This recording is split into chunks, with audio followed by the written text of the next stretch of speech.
ہاشم توڑنے والے کو کہتے ہیں۔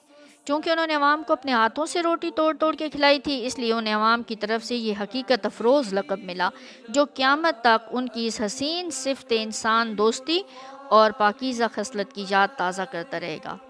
حضرت ہاشم بھی نور نبوت کے امانت داروں میں سے تھے، اس لیے ان پر حسن نچھاور ہوتا تھا، اور حقیقت شناس لوگ اس نور کو لوٹنے کی تدبیریں سوچتے رہتے تھے۔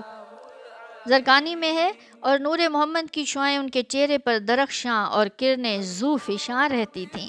جب بھی کوئی پادری دیکھتا تو ہاتھ چوم لیتا تھا۔ حضرت ہاشم جدھر سے گزرتے اشیاء ان کے حضور جھک جاتی اور سجدہ کرتی۔ جو خواتین حسن کی بڑی قدردان تھیں، وہ محض اس لیے حضرت ہاشم سے شادی کرنا چاہتی تھیں کہ وہ ناقابل یقین حد تک حسین اور دلکش انسان تھے۔ کچھ خواتین حسن و جمال کی طالب ہونے کی وجہ سے حقیقت شناس بھی تھیں۔ وہ اس لازوال حسن کے منبع کو بھی پہچانتی تھیں اور جانتی تھیں کہ یہ اس نور محمدی کا عکس ہے جو بصورت امانت ان کی ذات میں ودیعت ہے۔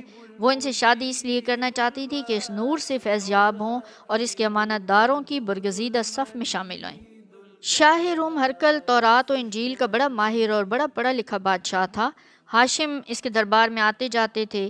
اسے قرائن و احوال اور دلائل و شواہد سے پتہ چل گیا کہ ہاشم اس نور مبین کے امین ہیں اور اس دور میں اس امانت کو پیشانی مبارک میں اٹھائے پھر رہے ہیں۔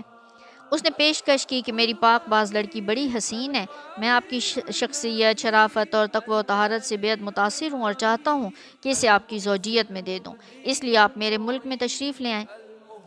زرقانی میں ہے کہ روم کے بادشاہ ہرقل نے جناب ہاشم کی طرف پیغام بھیجا کہ میری ایک نادر روزگار بیٹی ہے، آج تک کسی عورت نے ایسی حسین اور خوبصورت لڑکی نہیں جنی، آپ فوراً چلے آئیں، میں اس کے ساتھ آپ کا نکاح کرنا چاہتا ہوں، کیونکہ مجھے پتہ چلا ہے کہ آپ بڑے ہی سخی اور کریم متبع انسان ہیں۔ حالانکہ حقیقت میں اس کا ارادہ اس نور مصطفیٰ کو حاصل کرنا تھا جس کا ذکر انجیل میں کیا گیا تھا۔